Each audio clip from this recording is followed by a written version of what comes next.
L'expérience de Thiago Motta, on a tous été stupéfaits par les nouveaux records de Libra et chantons. Allez Paris, allez Paris, allez Paris.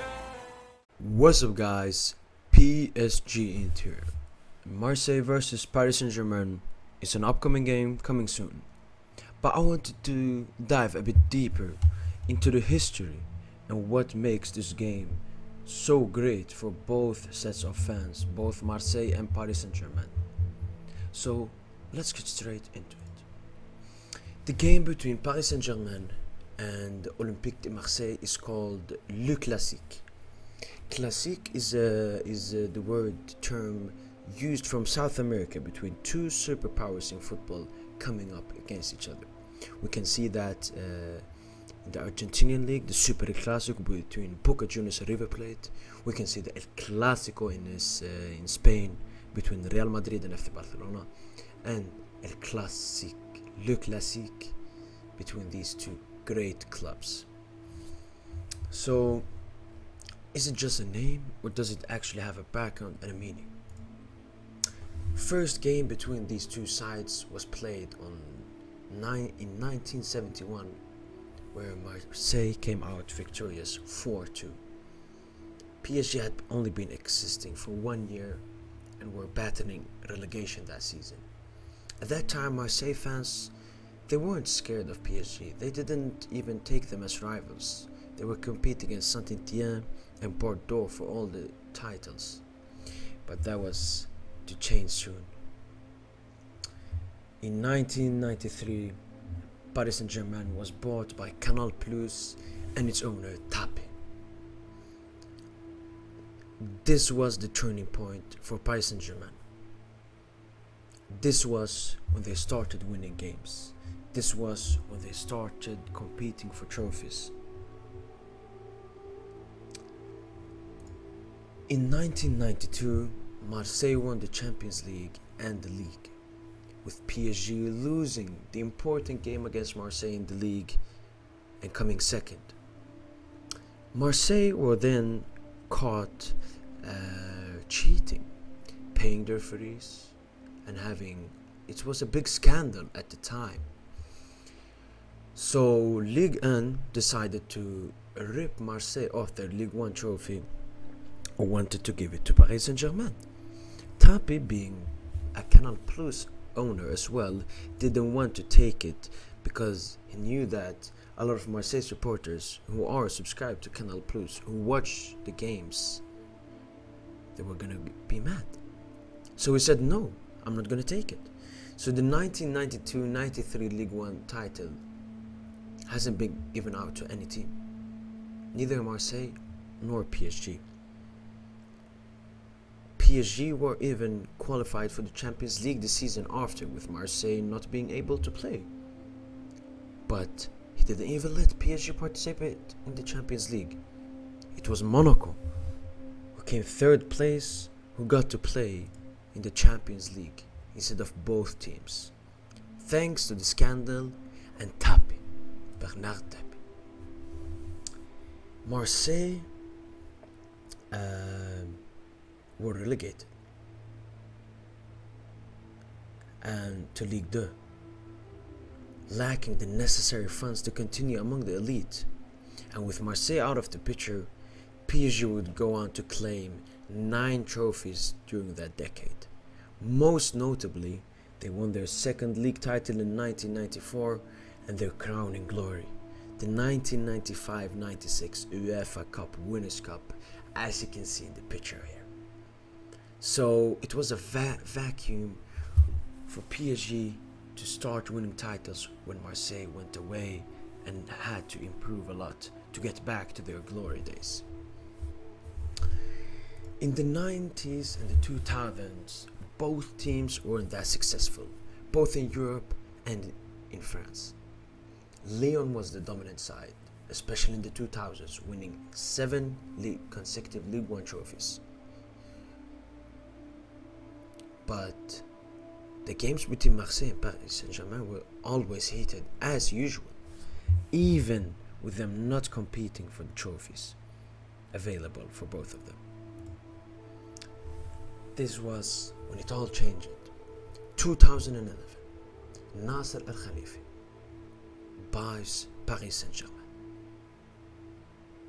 and pumps money into the club, buys amazing players that Marseille couldn't compete against. They bought Zlatan Ibrahimovic, Thiago Silva, Javier Pastore,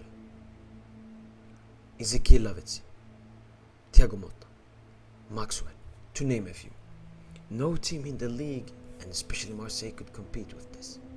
They tried their best in the leagues, coming second, third, fourth, and so on, but they could never clinch that title for Paris Saint-Germain with all the talent in their team.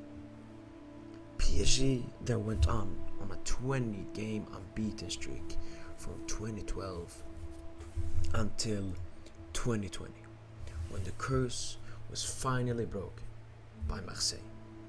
They won 1-0 at the Parc des Princes. It was a huge victory for Marseille fans. Marseille fans even celebrated it as winning a trophy, because it was a long time since they had beaten their old rivals, Paris Saint-Germain. It was especially good for Marseille fans being at the Parc des Princes. The fans between the two big clubs in France, the only clubs that have won any European title, and both having 9 Ligue 1 titles right now. So the fans, it's a very heated between both of them. Paris is in the northern middle of France, central France, whilst Marseille is in the south. Both fans hate each other. They hate each other. It has been over 30 big violent incidents between the Parisians and the Marseille fans, both in Paris and in Marseille. One example is when Paris Saint-Germain won against Red Bull Leipzig 3-0 in the Champions League semi-final in 2020-21 season, 19-20 season. The Marseille fans attacked people that were wearing a Paris Saint-Germain shirt in Marseille. And ever since, I believe, 2019, Marseille fans are not allowed to enter Parc des Princes, and PSG fans are not allowed to enter Volendam Stadium. So away fans are totally banned.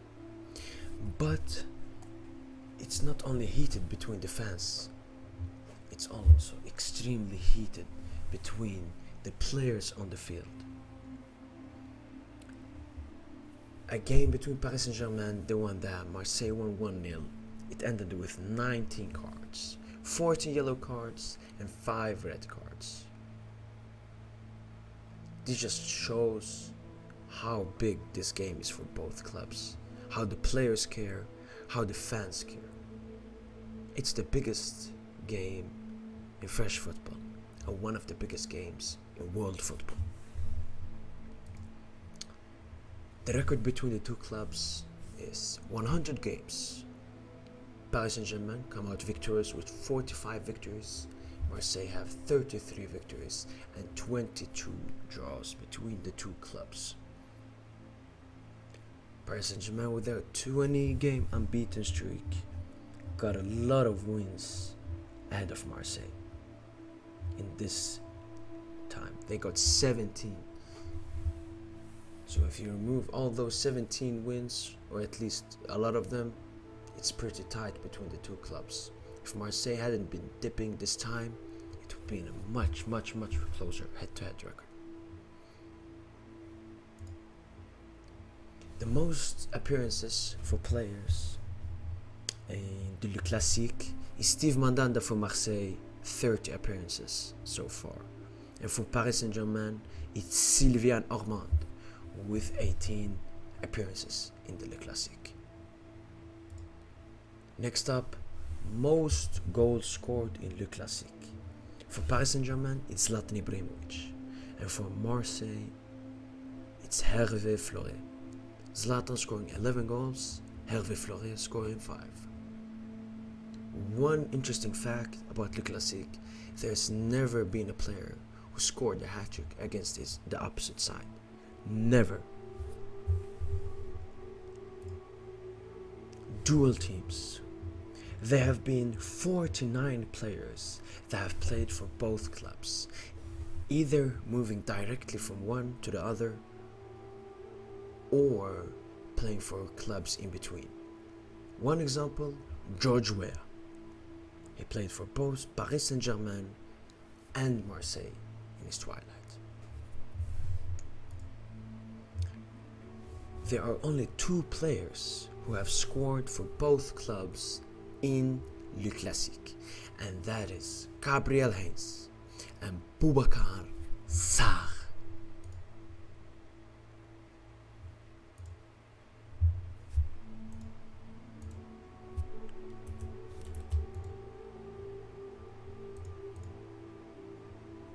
So, from this, guys, you can see this is a very big game. And this Sunday, it means so much for both teams. Both teams want to win. This is a game that's been going on for 50 years between the 2 giants of France. They have the most titles for a French team. And yeah, let's see what happens between the 2 clubs. Anyways, if you enjoyed this video, make sure to like the video, subscribe, and yeah guys, take care.